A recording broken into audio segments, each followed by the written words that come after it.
नमस्कार दोस्तों, बस इतनी सी बात समुंदर को खल गई कि एक कागज़ की नाव मुझ में कैसे चल गई। इसे एक छोटी सी कहानी से समझते।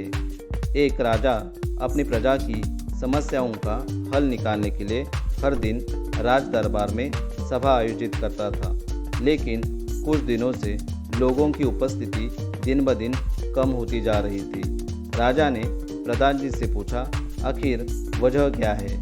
क्या लोगों की समस्या खत्म हो गई?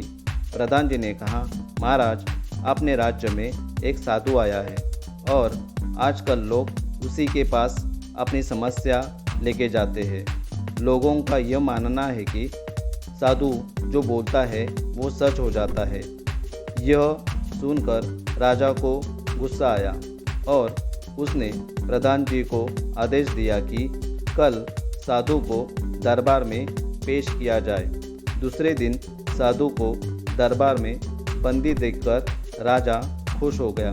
राजा ने साधु से पूछा कि तुम जो बोलते हो वो सच हो जाता है, तो तुम मुझे बताओ कि कल मैं नाश्ते में क्या खाने वाला हूँ। साधु ने बोला, खीर। राजा ने बोला, अगर आपका भविष्य गलत साबित हुआ तो आपको मेरे राज्य से बाहर जाना होगा। दूसरे दिन राजा जैसे ही नाश्ते के टेबल पर पहुंचता है तो देखता है कि नाश्ते में खीर परोसी है। राजा बावर्ची को बोलता है कि आज मुझे खीर नहीं खानी है। तब बावर्ची ने बोला, महाराज, रानी सरकार ने खास आपके लिए अपने हाथों से बनाई है। यह सुनकर राजा बिना नाश्ता किए वहाँ से निकल जाता है। इतना ही नहीं, राजा भिखारी के कपड़े पहनकर राजमहल से बाहर जाता है।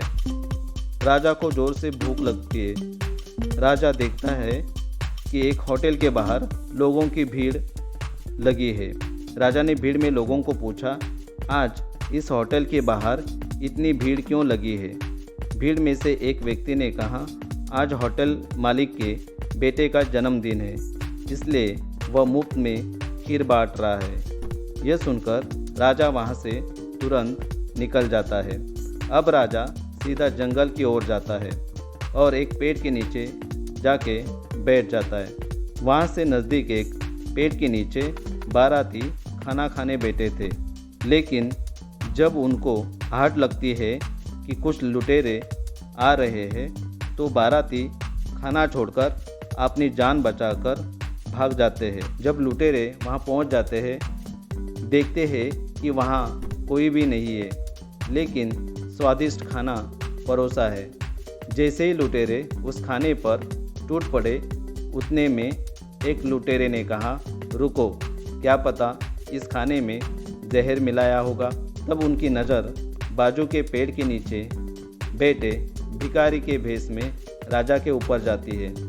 लुटेरे राजा को उठा के लेके आते हैं और कहते हैं कि इस भोजन में से हर व्यंजन का एक एक निवाला तुम्हें खाना है। राजा एक बार सभी व्यंजन के ऊपर से नज़र घुमाता है और देखता है कि उसमें खीर भी है।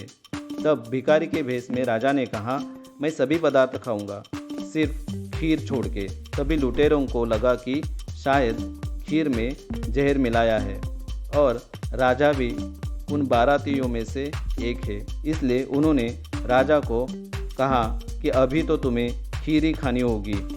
राजा को उसे मार मार कर ज़बरदस्ती से खीर खिलाई। दूसरे दिन राजा खुद जाके साधु को मिलता है। तब साधु ने बोला, महाराज, रानी सरकार के हाथों से खाने के बजाय लुटेरों के हाथों से खीर खानी पड़ी। राजा ने साधु को दंडवत प्रणाम किया और अपने राज दरबार में ठहरने का प्रस्ताव रखा। कहानी का तात्पर्य, अहंकार और गुस्से से भरे इंसान को किसी शत्रु की ज़रूरत नहीं होती। दोस्तों, वीडियो अच्छा लगा तो लाइक, शेयर एंड सब्सक्राइब ज़रूर करना, क्योंकि आपका एक लाइक मुझे इंस्पायर करता है और मोटिवेट रखता है। Thank you. फिर मिलेंगे अगले वीडियो में, तब तक के लिए गुड बाय।